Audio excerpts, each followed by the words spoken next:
contradiction is not a choice that anybody makes, it's not a moral failure, it's not an ethical lapse, it's not a weakness of character, it's not a failure of will. It's just how our society depicts addiction. Nor is it an inherited brain disease, which is how the medical tendency is to see it. What it actually is, it's a response to human suffering.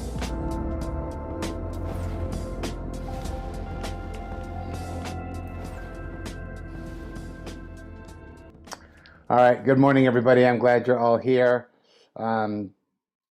Welcome to this workshop, Understanding the Four Paths of Buddhist Recovery, which we're going to go through. So the workshop will be pretty front-loaded with teaching. Also, some of the teaching that I'm going to go over is going to be a little bit academic.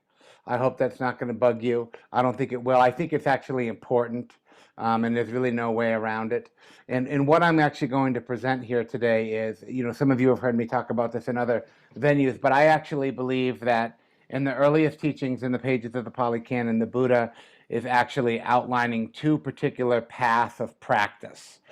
One of those is the one that we know lots about, which is the monastic tradition, Buddhist monasticism that's been well preserved in the Theravada, the Mahayana. There's tons of monastic Buddhism out there, and there's much to be said and learned about that.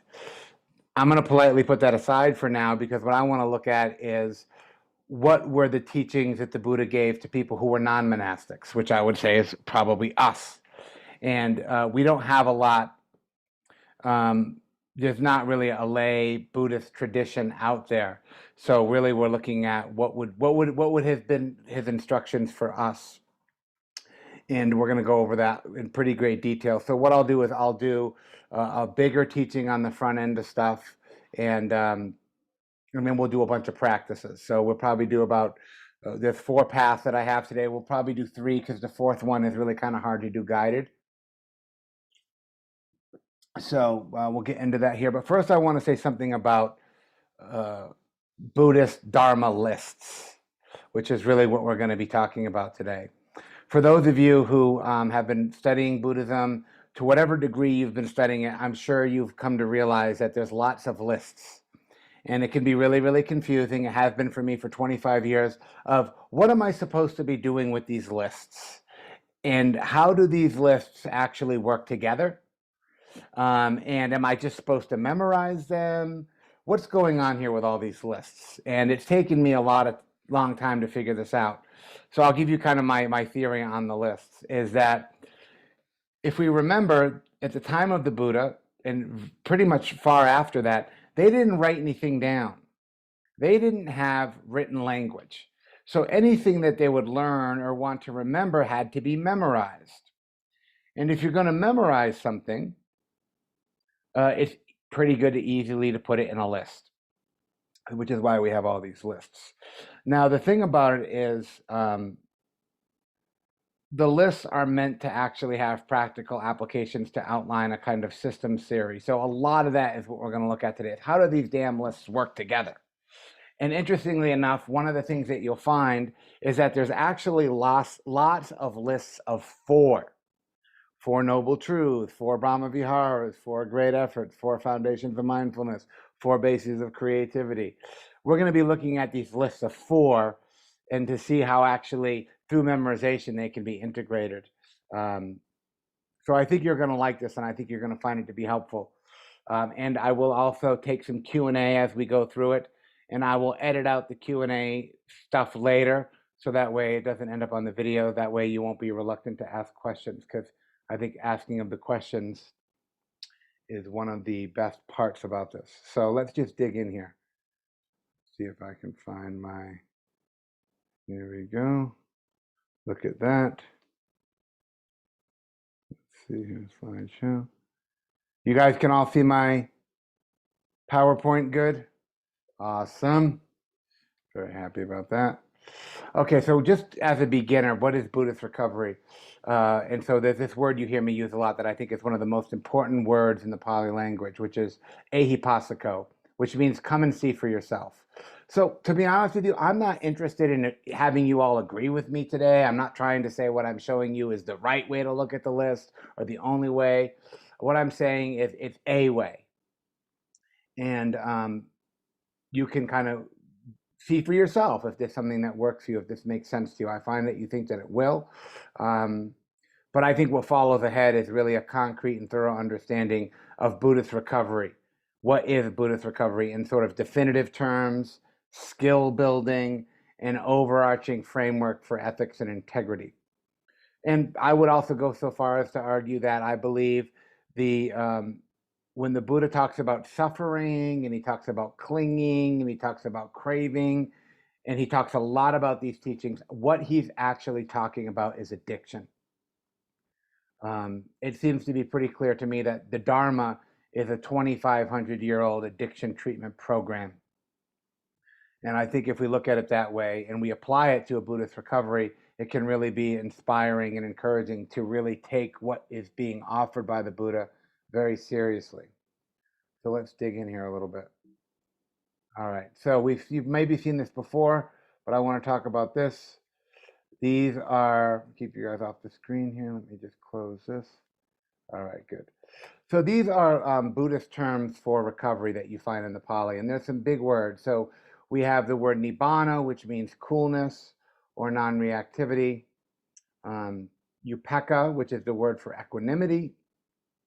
Awakening, which is the word bodhi, which is the word where the word Buddha comes from.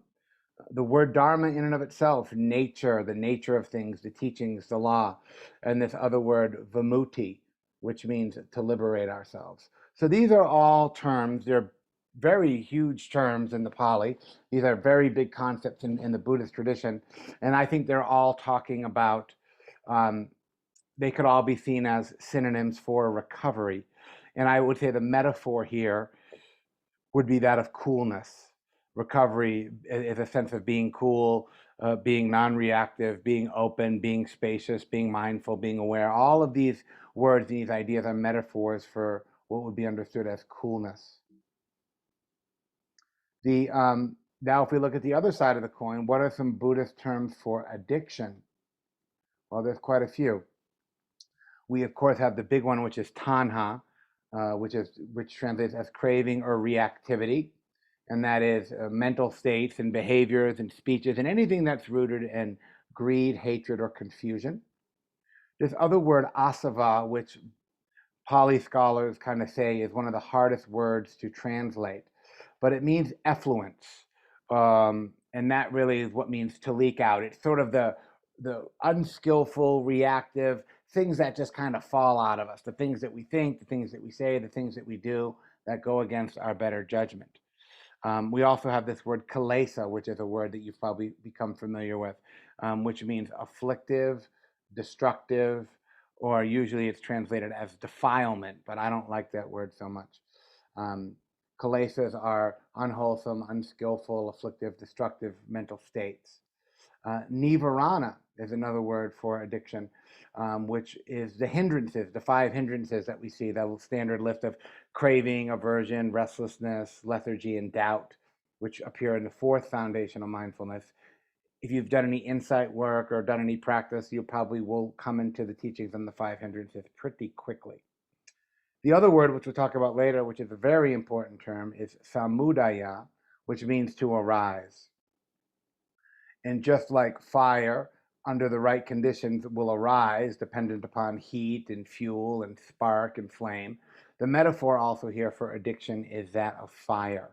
So we have recovery as coolness, addiction as fire.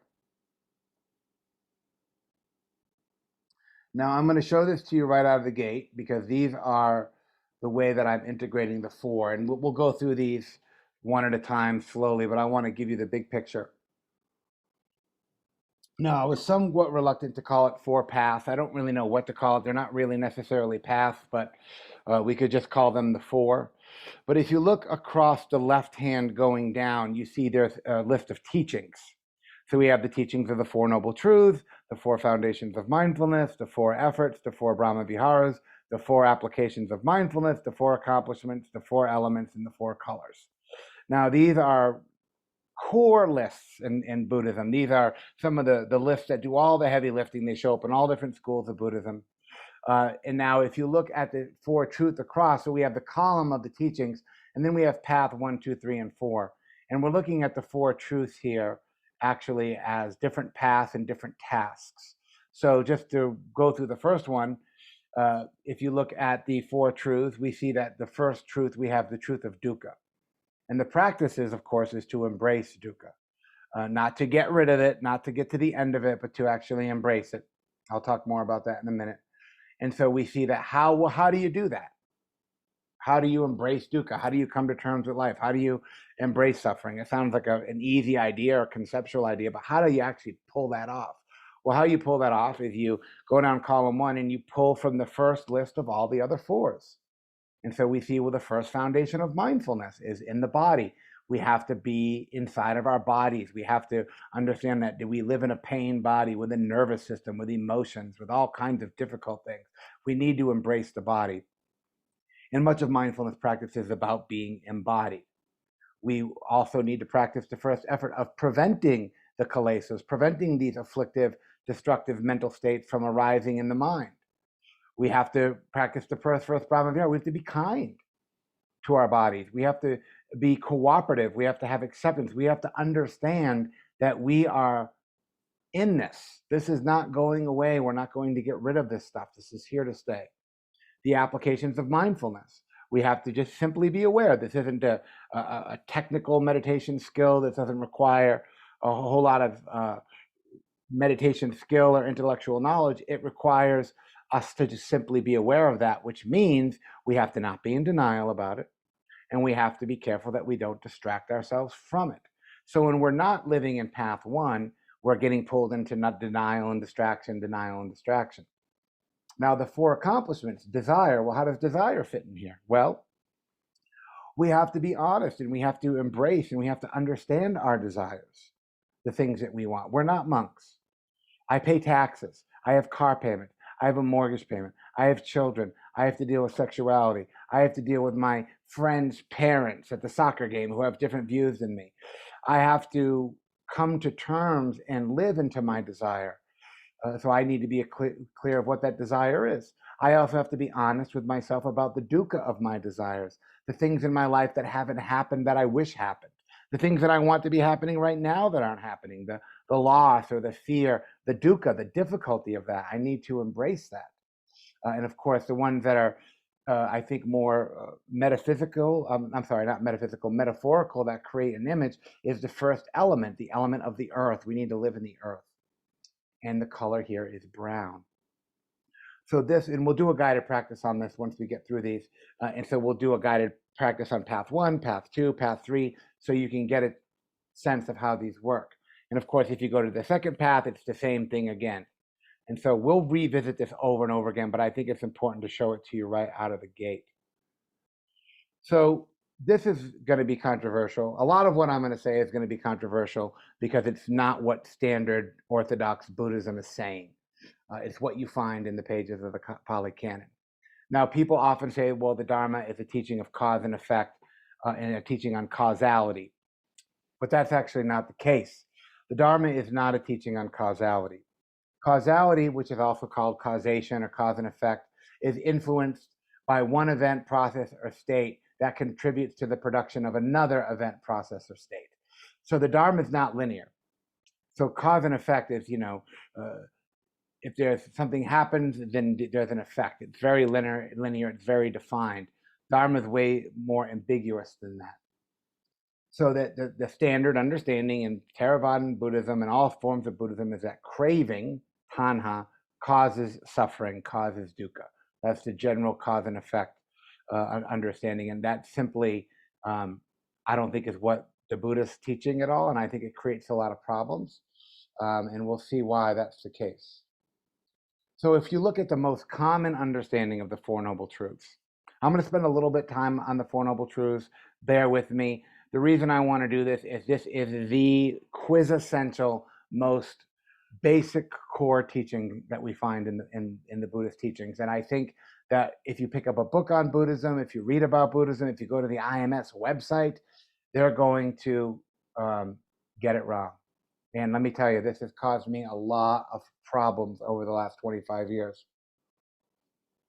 And most of what I'm pulling for is from a teacher named Stephen Batchelor, John Peacock, and a lot of these people who are looking at the canon more academically. And so the most common understanding of the Four Noble Truths, if you pick up 95% of books on Buddhism, you're going to see this. The truth of suffering, the truth of the cause of suffering, the truth of the cessation of suffering, and the truth of the path that leads to the end of suffering. Now, if you notice, the word suffering is in every single one, which is why Buddhism gets its sort of bad rap for being all about suffering. But this is what you'll find on page 2 or 3 of almost every book on Buddhism. And I think it's a problem. So the orthodox understanding of the Four Noble Truths actually goes backwards. So not only is the Dharma not about cause and effect, the standard understanding of the Four Noble Truths says the effect and the cause. So they actually get it backwards. So what they're saying is that what causes the dukkha, tanha, craving, the effect of that is dukkha. And then they say nirodha, the end of suffering, is caused by developing the Eightfold Path. So when you look at it this way, I kind of mapped it out easy. This actually doesn't make a lot of sense. It's very confusing. I've heard many, many Buddhist teachers try to describe it to me. I've never been pleased with anybody's explanation. And actually, to be honest with you, the reason why I'm so passionate about this is because I couldn't understand this and I struggled with this for so many years. I just thought I was fucking stupid. Like, why can't I understand the Four Noble Truths? It should be so simple. There's also a Buddhist scholar named K.R. Norman, sometimes known as Roy Norman, who says that there could not be a worse translation of this teaching than the Four Noble Truths. It sounds so religious, it sounds so orthodox, that it really has set a lot of us up for this understanding. So this is what you'll see. This is what is believed and taught, and there's no getting around it. But I want to look at it in a different way and push back against this because I don't think it's very helpful. Now, if we look at dependent origination, so now we're going from cause and effect. We're not saying the Buddha is teaching causality, but he's teaching interdependency, which are very different things if you look like at systems theory, which is what dependent origination is. Now, dependent origination, I think very few teachers would argue with me on this, is the most important teaching within the entire Buddhist canon. This is the Buddha's greatest contribution to human experience. And for centuries, Buddhism has offered the teachings that has been called dependent origination or interdependent origination. That means that nothing exists independently in our world. Everything is interconnected. Everything exists in a complex web of life that is constantly changing, constantly unfolding. And so when you look at dependent origination or dependence theory, what you basically find is this very simple formula. When there is A, B arises. I'll give you an example of this. Very simple example, the way consciousness. So when there's a pen on my screen, you can see my pen, consciousness of pen arises because there's A is the pen, seeing of the pen arises. If I move the pen, if there's no pen, there's no seeing of the pen. If I bring it back, it happens again. That is the basic understanding of dependent origination. When there's this, there is that. And so if we look at the standard theory, when there's dukkha, when there's A, craving arises as a result of dukkha. When there is no dukkha, craving does not arise. Well, there's no such thing as not dukkha. So this theory actually does not work because there never will be no dukkha. So craving does not cause dukkha. Craving does not cause suffering. Craving is dependent upon dukkha or suffering. There has to be dukkha. In mathematics, it's what we would call a fixed term.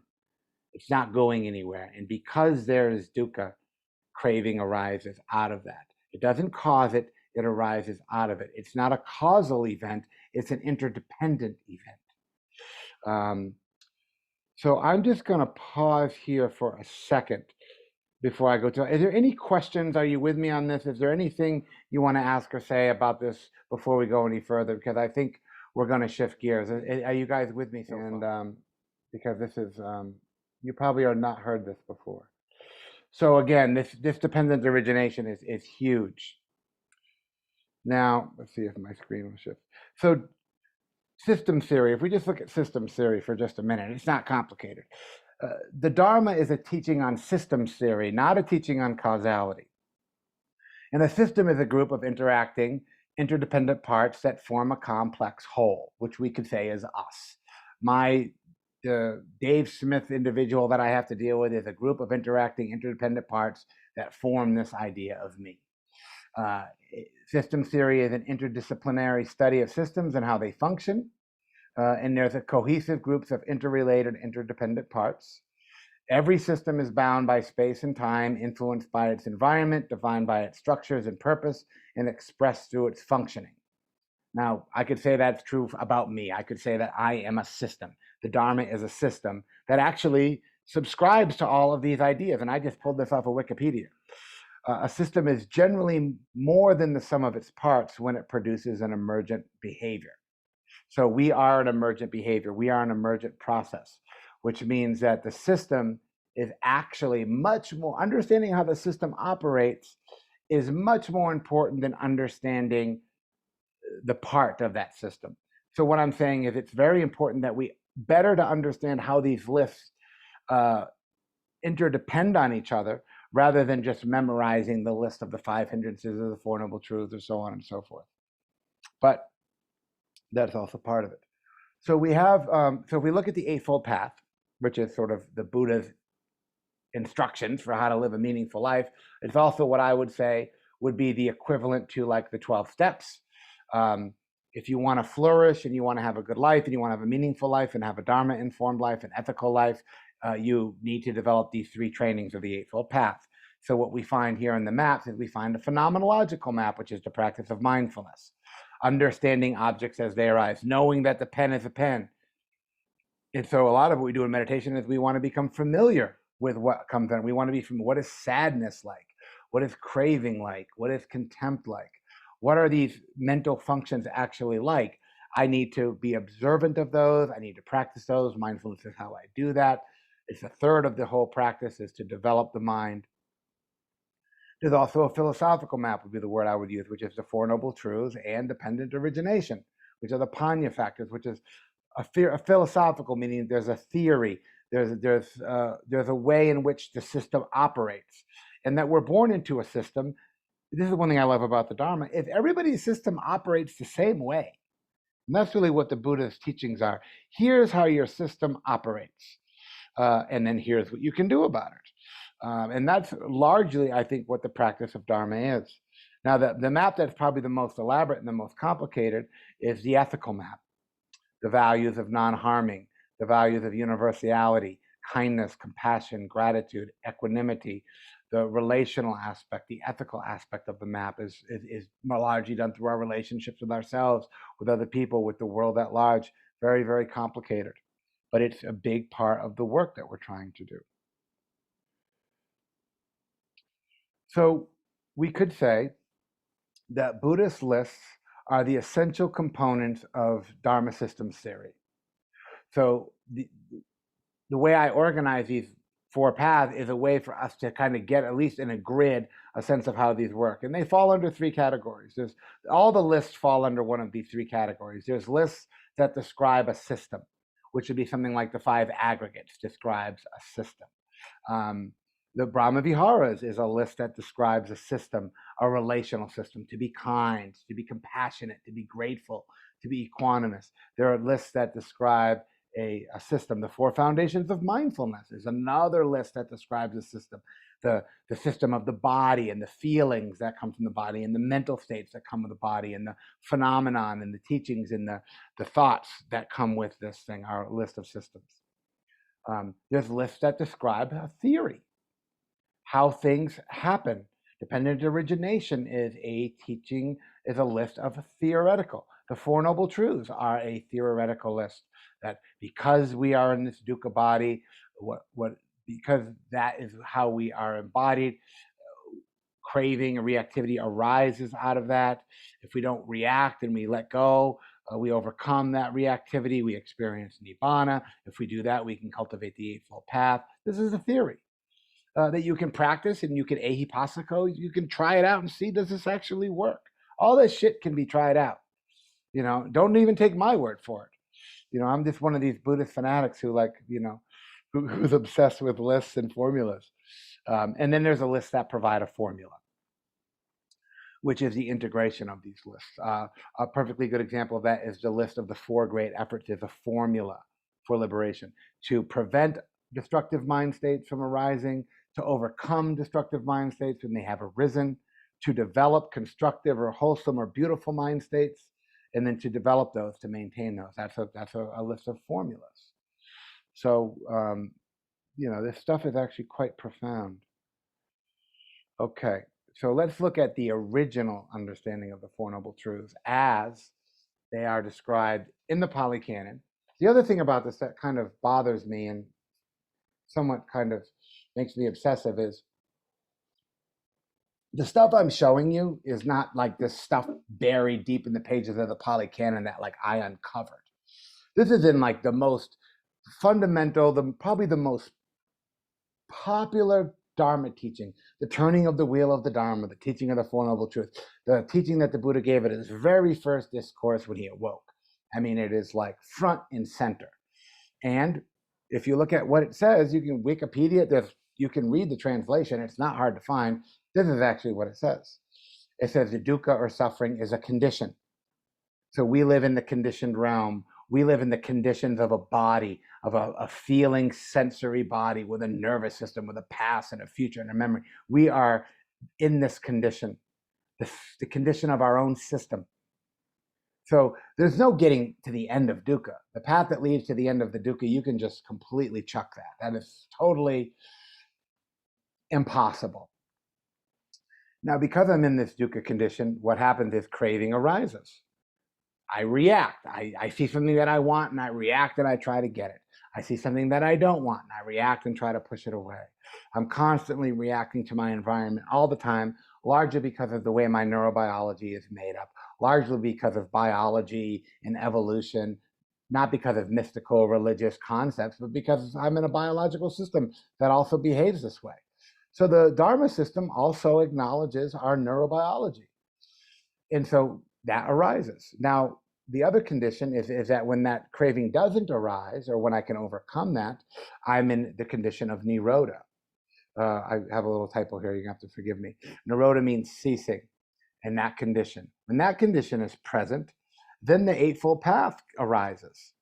So when I'm in a state of mind that is easeful, that is present, that is aware, when that condition is present, the Eightfold Path becomes available to me. When I'm in reactivity and I'm grabbing and dropping and fixing, and no Eightfold Path, can't get there. I'm lost in that reactivity. So largely the goal of the path is to, again, to embrace the dukkha, to let go of the craving that it arises when it arises, to experience that sense of ease and nirodha, and then to cultivate a lifestyle that supports all of the things that we value.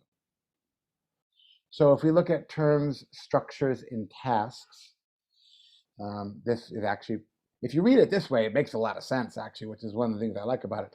When I look at this, I'm like, this seems totally doable. So instead of truth, Four Noble Truth, we're looking at tasks. And the task is pain and suffering is to be embraced. It's not going anywhere. You're not going to get to the end of it. You're not going to eliminate it. You need to embrace that. Task 2, craving arises. That's to be overcome. And the only place and the only time you can overcome that is right now. The Buddha also, what he's always doing is he's always pointing you to right now. Right now is the only thing that matters. Past and future are just concepts. They don't even exist. And so you can only overcome the craving and the reactivity when it arises, and then you overcome that. It's going to re-arise again later. It's not our fault. There's nothing we can do about it. We can overcome that. When we overcome that, when that craving ceases, we experience that nibbana, the coolness, the non-reactive mind. In the space of that non-reactive mind, now we can cultivate the path. We can live the way that we want to live. That's in line with our views and our thoughts and what is meaningful to us and what's important to us, because we're not being blocked by this tanha. So it's not that tanha causes suffering. I mean, that's the standard understanding. And of course it does. I don't have a problem with that. But it's blocking me from living the life that I want to have, from being the person that I want to be. And so if you look at it again through the lens of addiction, Gabor Mate talks about this. Why the addiction? Why the addiction? Why the addiction? I wouldn't say why the addiction or why does the craving arise. Why the pain? Why the suffering? Addiction doesn't create the suffering. The pain and the suffering creates the addiction as a strategy to try to avoid that which is unavoidable. There's an addiction doctor in San Diego who has a quote that I love. I say it all the time. You've probably heard me say it, is that you can never get enough of something that almost works. Craving, reactivity, almost works, but it never gets down to that issue at hand. It never gets down. So because life is hard, because we've had painful, adverse childhood experiences, because we've had this difficult experience, the addiction arises out of that. It doesn't cause that. Right? So this is great too, because it's not our fault. It's not like you fucked up and that you're a bad person and you make bad choices, which is what people think about addiction or addicts. It's just that we have just, we have let this part of our system take over. And it's totally overcomable. So to reiterate, because we are in a human body with a nervous system, we come into contact with anything painful, stressful, uncomfortable, unwanted, and so forth. We react and we crave for it to be otherwise. That's a given. That's neurobiology. That's how our system was designed by evolution to operate. Not your fault, not much you can do about it. Craving, the reactivity, the tanha, arises out of that dukkha. It does not cause it. Because there is dukkha, there's craving. Craving is dependent upon dukkha to exist, which puts us back into dependent origination. As we see in the goal of the second truth, of the second task, is to let go and overcome and not get caught up in that craving and reactivity. If we can do this, which you do all the time, I'm sure of it, when you're able to accomplish this task, you experience the third noble truth, which that falls away. And now, not being caught up in reactivity, we're able to move through the world. Of course, my screen got cut off at the bottom. So Nibbana is the condition for the cultivation of the Eightfold Path, not the result. This is, again, where standard Buddhism, they say you cultivate the Eightfold Path that leads to Nibbana. That's in every book on Buddhism. That is not what the text says. Is that Nibbana is the condition that allows us to cultivate the Eightfold Path. So the Eightfold Path is dependent upon Nibbana. No Nibbana, no Eightfold Path. But when there's Nibbana, then we can cultivate that path. So actually the tradition has kind of gotten it back asswards, as I like to say. So pause here for a minute. So again, overcoming addiction. Because there is dukkha, craving arises. This is how we overcome addiction. We overcome this craving, this reactivity. That is actually the task. That is how you overcome addiction. To develop recovery, we become more in this nibbanic space. This coolness is the metaphor. And then we cultivate the Eightfold Path. So I actually think really, when you start looking at the Dharma, without trying to retranslate it like the recovery Dharma people did, or Refuge Recovery has the program that Noah Levine developed, which reformats the Four Noble Truths, which plays more into this problem. When we just look at what's there in the original text, we see a totally, perfectly well-designed system for how we can overcome addiction and develop recovery without having to change any of the language, without having to buy into any sort of mystical idea, without having to think about karma and rebirth and reincarnation. Mysticism and all of that metaphysics is just put to the side, and we see a practical, applicable way of moving through the world.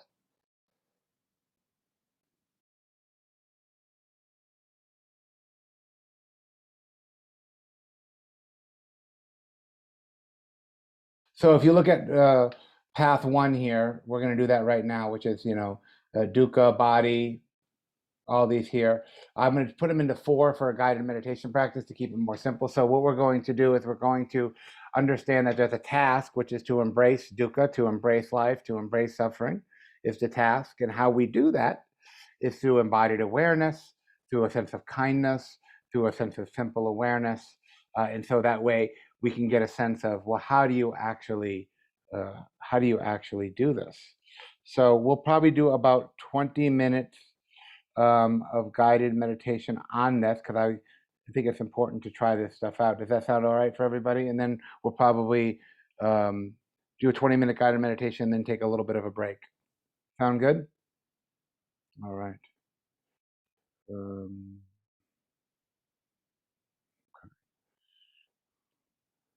right. So I didn't bring my bell. That's okay. So just taking a few minutes to find a comfortable way to sit. We'll practice for about 20 minutes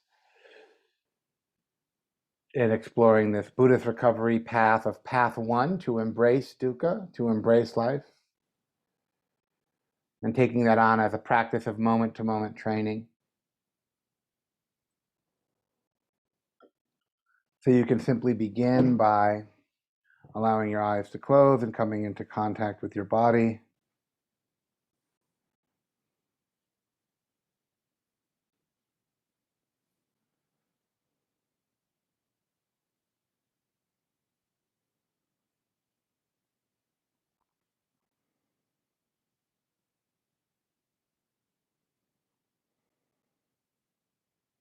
And so this first foundation of mindfulness is directly lined up with this first task of embracing life, embracing dukkha, and feeling into all of the physical sensations of your body as they arise in real time. Feeling the weight of the body, the sensations of the in and out breath.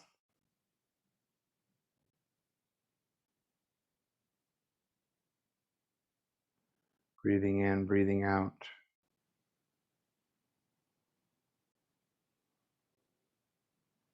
And this application of mindfulness is to just bring a simple awareness, nothing special, nothing really technique about it, just being simply aware of the seated body, breathing in, breathing out. And bringing this first heart practice, this Brahma Vihara of kindness, of metta. May I be at ease with my body just as it is. May I be kind with my body.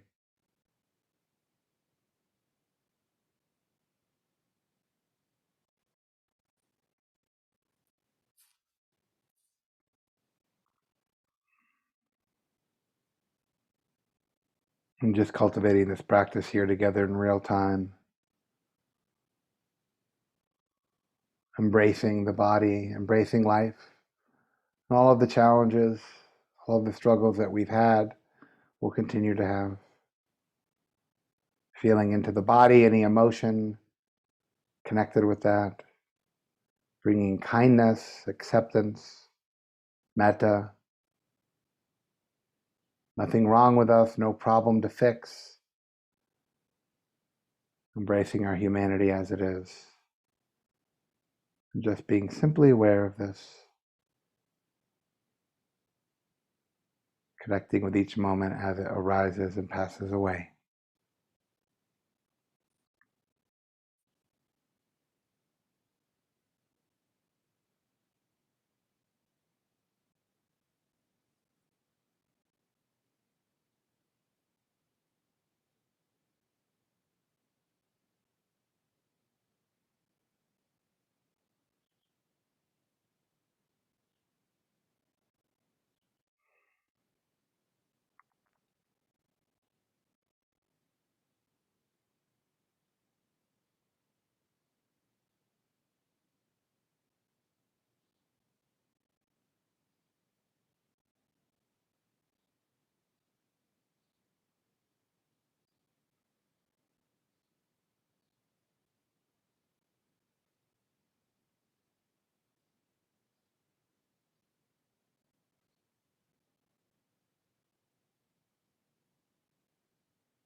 And if you find your attention or your mind to be swept away into thoughts ideas, memories. That's perfectly fine. That is part of embracing life, embracing the mind and body. It's not different. But we just gently sweep ourselves back to the body, pouring the mind into the body, bringing awareness to the body, the warmth, the coolness, the heaviness, the discomfort, the comfort, and meeting and holding this body experience with kindness, with ease and acceptance.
And as you become more connected with the sense of body, to just acknowledge any sense of difficulty, any pain, memories, emotions that the body stores.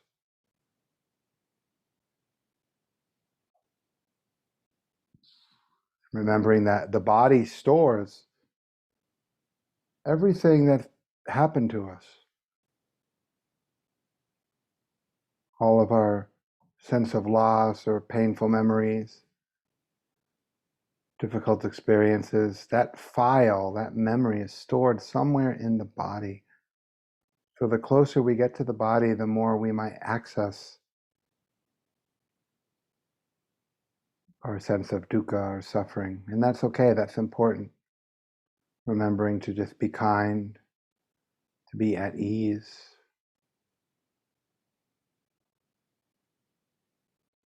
To just embrace the felt sense of the body, sitting and breathing, without allowing the mind to drift off into its storytelling, revisiting narrative. Let that go.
And as you continue to practice, you might find some moments are more difficult than others. You might find that there's moments of reactivity, resistance, wanting things to be different. And there are also maybe moments of ease, of non-reactivity, where you feel connected, you feel spacious, open. And this is the changing nature of Dharma, of experience, that we find ourselves moving through these experiences, but we can bring awareness to all of it, to just monitor the flow of the mind events in present time, stabilizing our attention awareness in our body and our breathing, doing the best we can to meet each experience with a kind and friendly attitude of cooperation and acceptance.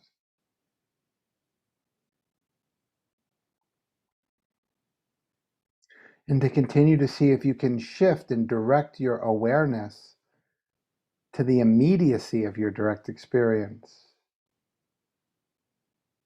This experiential practice of what's happening now, rather than being lost in the stories, the events, the episodes of your mind, of your life, past and future. See if you can just stay right here.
And just continuing to practice on your own in this way for the last 3 minutes of this practice, to fully embrace your body, to embrace your life as it unfolds one moment at a time,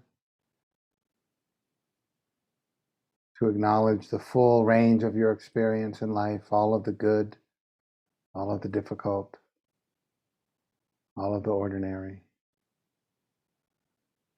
bringing a global sense of awareness to the full range of your body, all of its sensations and senses,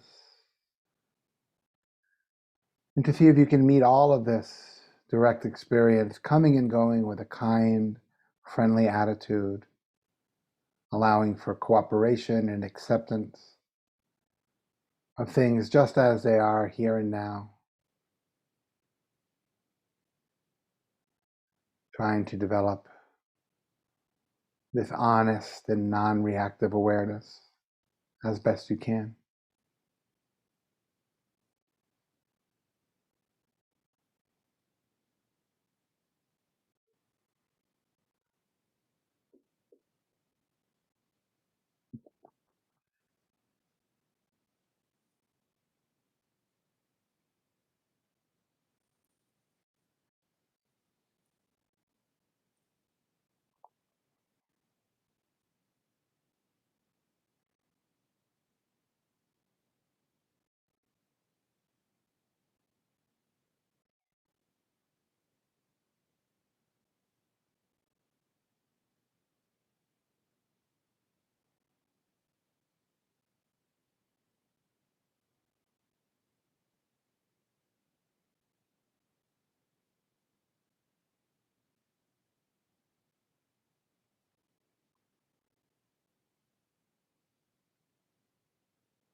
now we're just going to go back to this a little bit here so we'll go back to this a bunch more. So what we just did, this is why I think the Four Noble Truths is such a terrible kind of idea, because truth is like, whether this is true or not, it's irrelevant.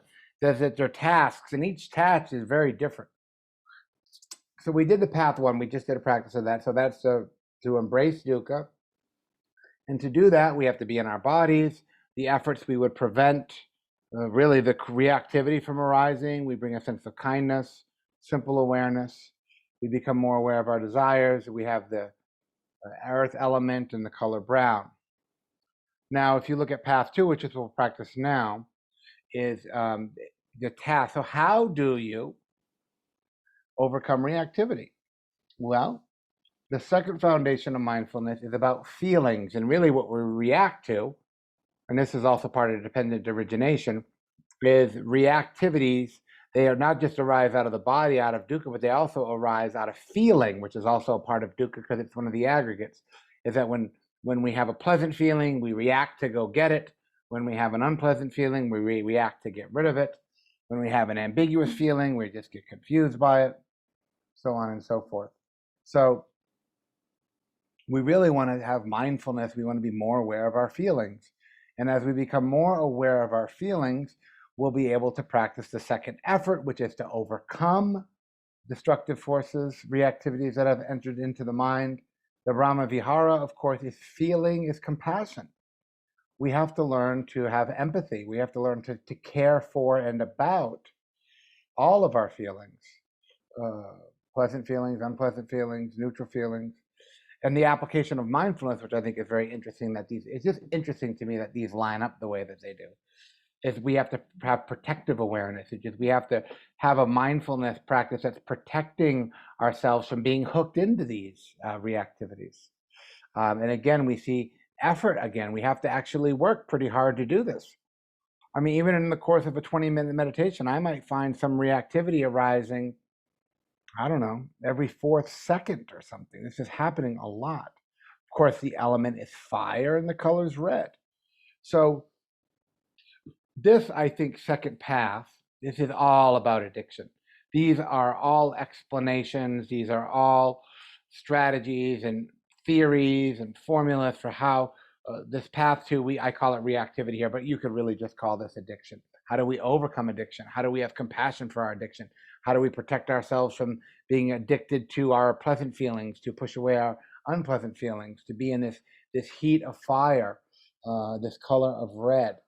So we're going to do this a little bit simpler. So here, instead of doing all 8 in the practice, I'm going to do 4 with you, which will be craving, feelings, compassion, and protective awareness. So how do you overcome reactivity? Well, you need to be aware of the craving and the reactivity. You need to be mindful of the feelings that you react to. You need to have compassion for yourself for your inability to do so, or how we get pulled in. And the awareness is not a simple awareness. We don't need to just be simply aware. We have to be protectively aware of these experiences. So I'm going to record this. The video is recording. I'm going to record audio separately so I can put this back in the course. So we'll do this again for about 20 minutes and then talk some more. And then we'll do the third one and we'll more or less be done here. So these things cruise right by, don't they? See if I can do some. So just finding a comfortable way to sit is fine.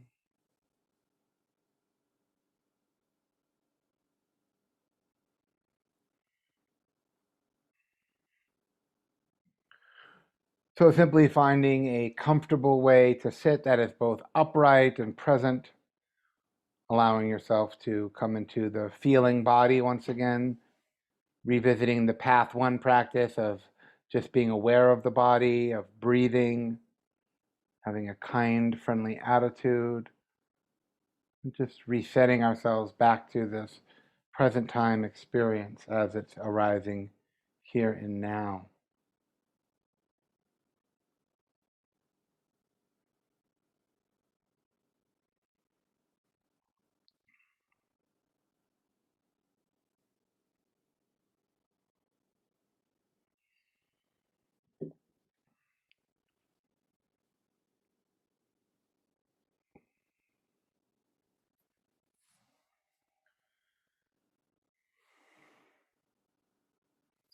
And so as we realize the strategy and the practice for path two is quite different, here we are not trying to embrace life or to embrace difficulty, but to actually overcome craving and reactivity as it arises in the mind.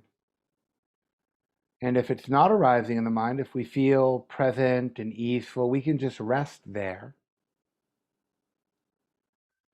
But most of our reactivities will be in the form of thinking, wanting the moment to be better, less painful, the feelings of impatience or waiting for something to happen, waiting for something to go away.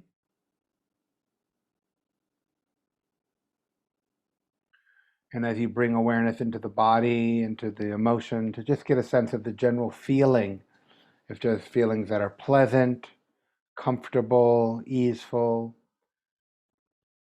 pleasing temperature, if there are feelings that are unpleasant, disagreeable, hot.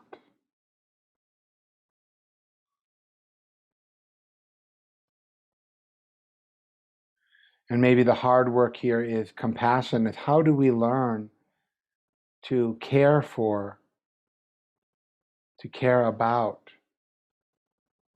what feels difficult or challenging, rather than trying to fix it, to change it, to avoid it, or to control it. And those reactive strategies are what blocks our ability to have compassion. Compassion defined as the ability or the skill to care deeply for that which hurts or for that which is painful, hard to be with.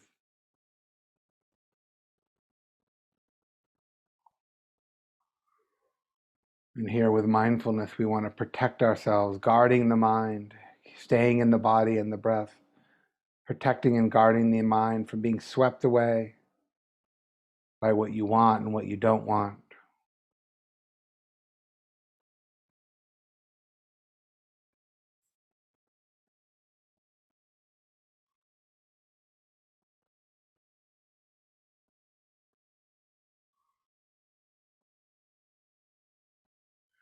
And also so important to remember that these reactivities, these habits of mind are not your fault. They are built into the software.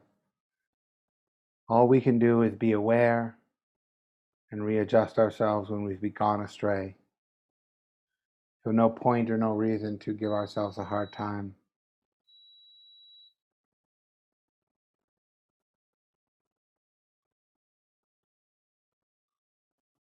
Remembering this is just a practice.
And as you continue to practice, to just begin to recognize how easily and how quickly we react, we get swept away.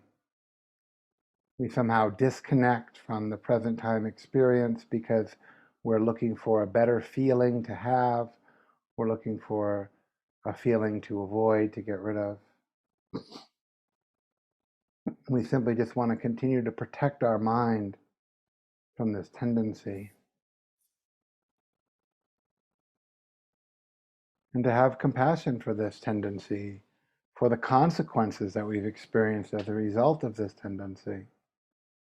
To learn to care for and about our minds rather than arguing or complaining or blaming our minds.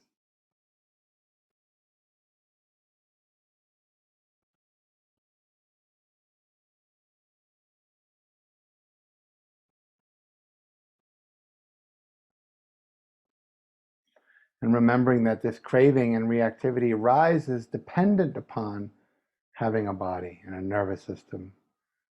We're not trying to stop it or to end it or to control it, but to just simply be aware of it, to recognize it when it happens, and return back to present time experience of the body, sitting, breathing, and extending an intention of kindness, cooperation.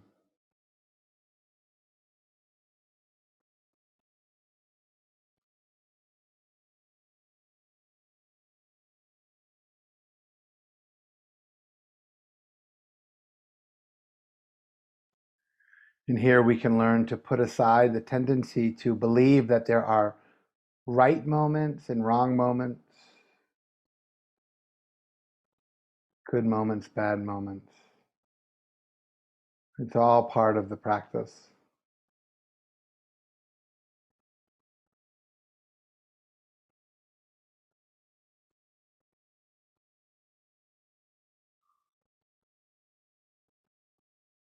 And here there's nothing to get rid of, there's just recognition and overcoming, returning back over and over as many times as is needed.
And here we can protect our minds and our awareness by simply bringing a stronger commitment of attention into the present, the breathing in and out, the body.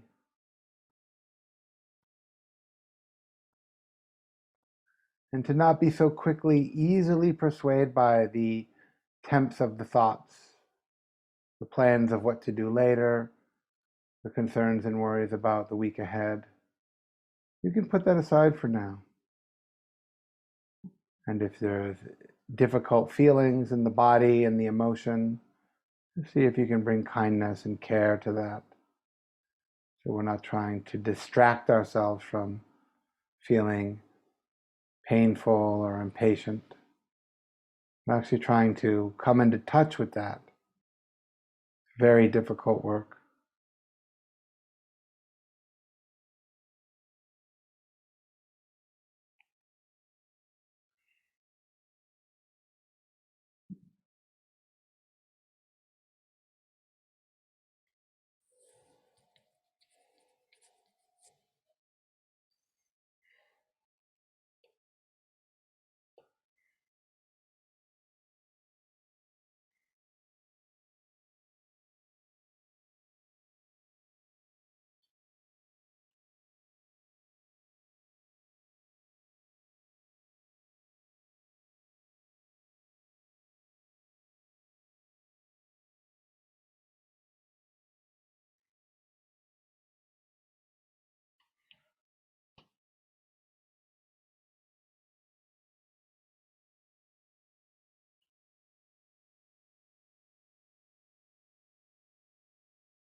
And as you look and see to see if you can become more aware of your tendency to grab onto pleasant feelings in terms of pleasant thoughts, pleasant ideas, anything that's agreeable, we tend to grab onto that.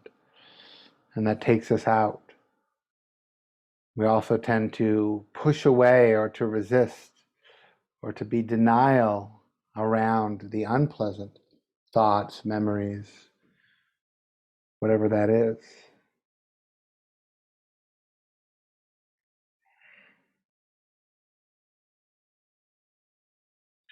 So tapping into this core fundamental heart quality of compassion, so important to care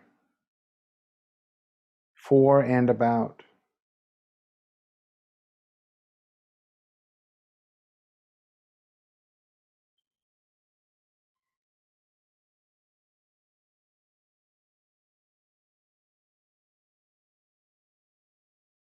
And it's understood here in this important teaching of dependent origination that it is craving reactivity depends upon feelings. So because we have the range of feelings that we have, craving arises out of that.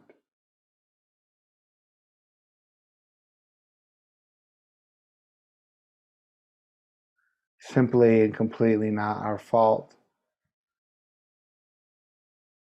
but our responsibility to protect ourselves, to pay attention, and to train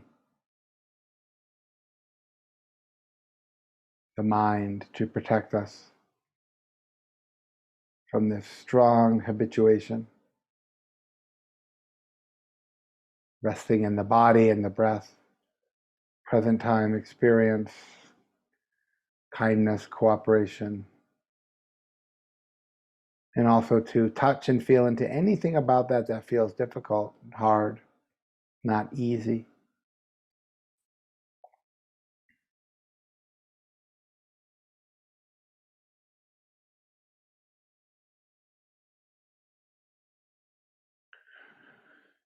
And practicing in this way together for the last 3 minutes of the practice.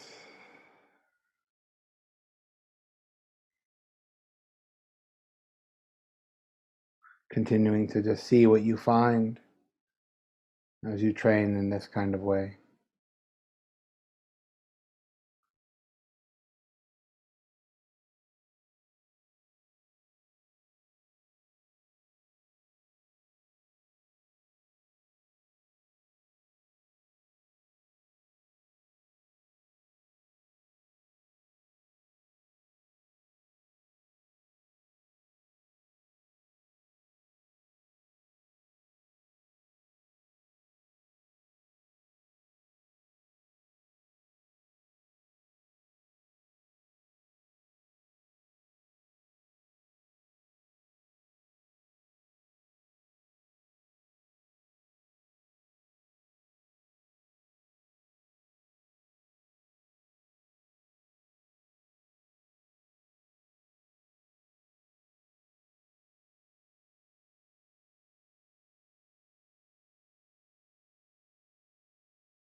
I think we have to Four Noble Truths just doesn't work. They're tasks and they're very, very different and they have very, very different implications.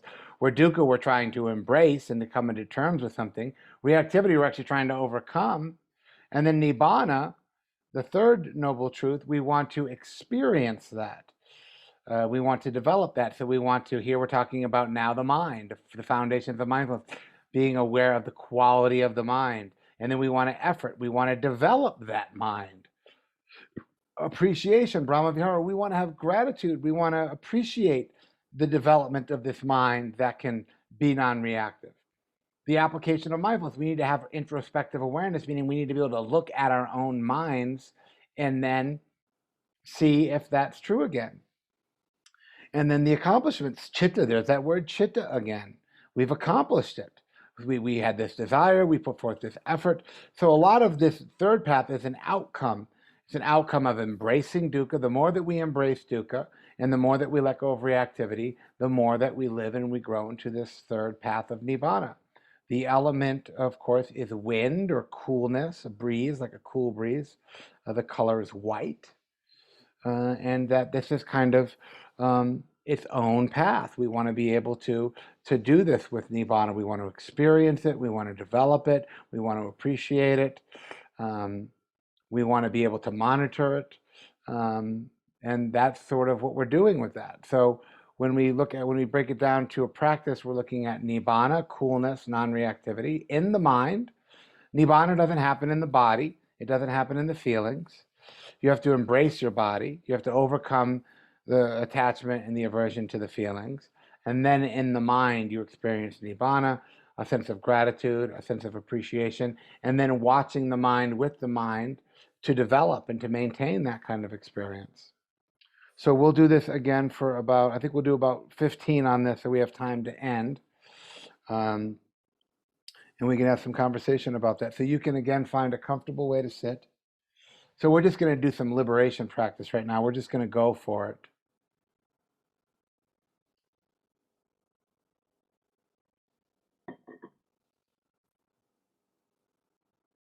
So simply finding a comfortable way to sit to develop this third path of practice, the development of the non-reactive awareness, nibbana, cooling, ease, presence in the mind, the mental states, the chitta, the heart-mind experience. Meeting that, holding that, feeling into that with a sense of appreciation or gratitude for the possibility that we can even do this. And this introspective awareness, mindfulness of the mind, of the mental state, to witness this, to develop this, to maintain this. Really, essentially, this is a mindfulness practice. Developing the mind as a nibbanic experience. Coolness is the metaphor. The mind that is cool. Simply beginning by feeling into the felt sense of the body, breathing in, breathing out, which is the wind element here. Breathing in, breathing out is a movement, a coolness of the wind.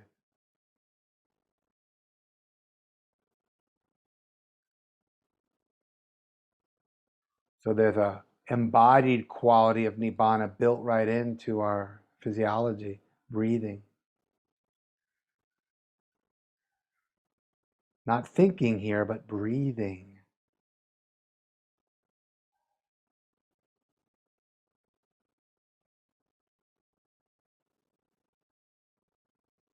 Using the breathing as a type of broom. As you breathe in, sweeping the mind clear.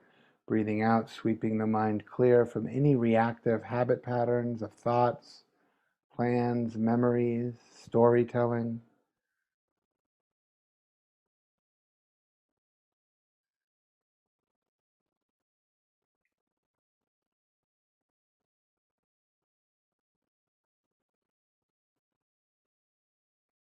And any sense of this you can acknowledge here experientially, a sense of appreciation, of gratitude, of acknowledging the possibility for the mind to be like this.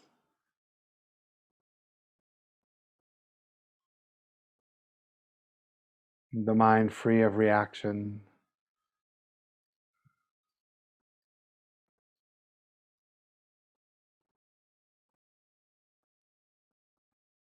The mind free from needing anything in this moment to be different.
And returning over and over again to this quality of presence, always pointing us back to the here and now. This is not a profound or mystical state of mind, a very ordinary.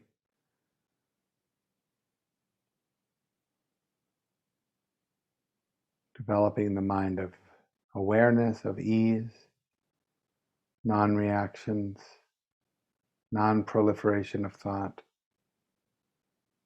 Just a simple and serene acceptance of things as they are, here now.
And so this introspective awareness is this ability to just watch with mindfulness the contents of the mind, the mental events coming and going,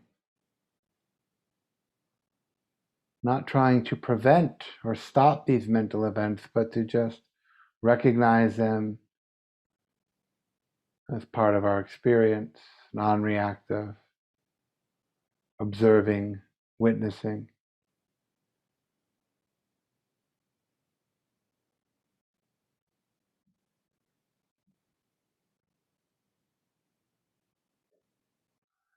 And perhaps so important to recognize or to acknowledge any sense of appreciation or gratitude for just the power of the mind that's not reactive, the mind's own capacity to be present and easeful, even for just short moments.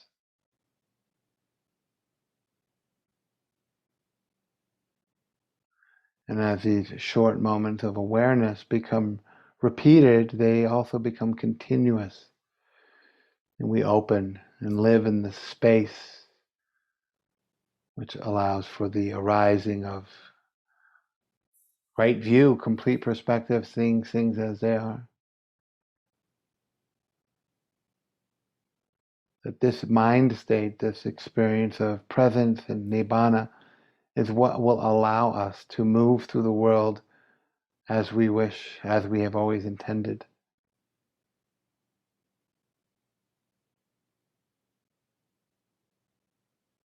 So here we can simply front load our experience with mindfulness, with nibbana, with dharma.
And here in this practice, most important is to just see if you can familiarize yourself with this seemingly ordinary, simple state of mind.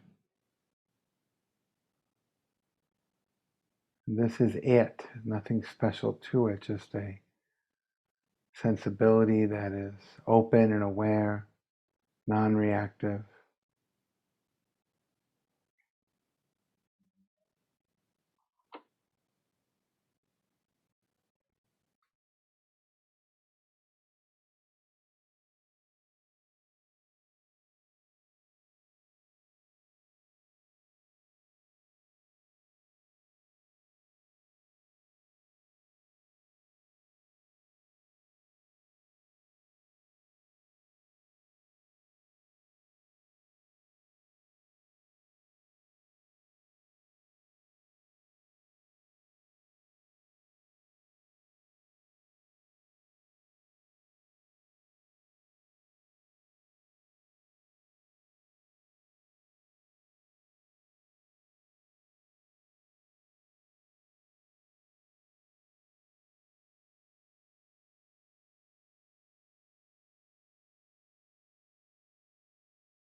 And just developing this mindfulness, open, present, easeful state of mind for the last 2 minutes of this practice.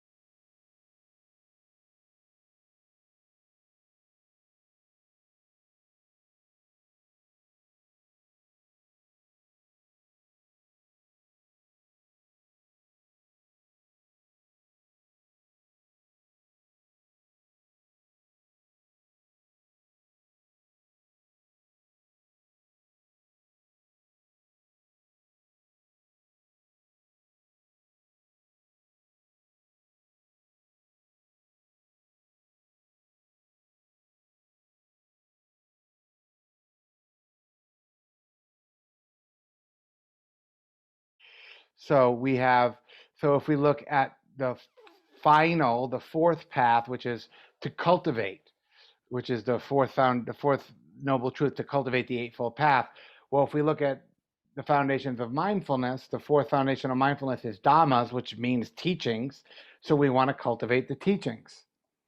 The fourth great effort, we want to maintain the cultivation of these teachings. We want to maintain that nibbana. We've developed it in the third foundation, but now we want to maintain it through equanimity.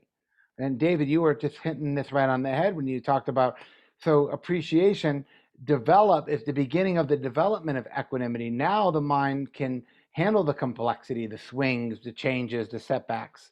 The application of mindfulness is creative awareness, which is interesting that the word creative shows up. Is how do we be creative in how we live our lives and how we speak and how we talk and how we act and how we work.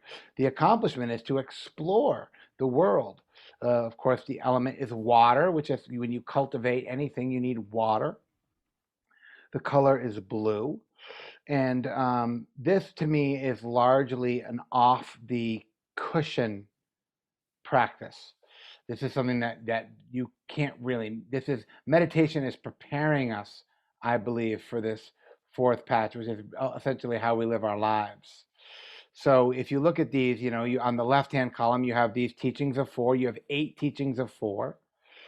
Across the top, you have the tasks of the Four Noble Truths. And when you integrate them into this nice little thing you have, well, how do you embrace dukkha? Well, you do the first four of these. How do you overcome reactivity? You do these four. How do you develop nibbana? You do these four. And then how do you live your life? You do these. So they just, the way that they line up is just a little bit too auspicious for me. But and I don't know if even if I like the word calling them the four paths. I don't know what actually to call them. I'm open to suggestions at this point.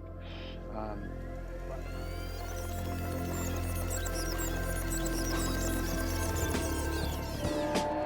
Addiction is not a choice that anybody makes. It's not a moral failure. It's not an ethical lapse.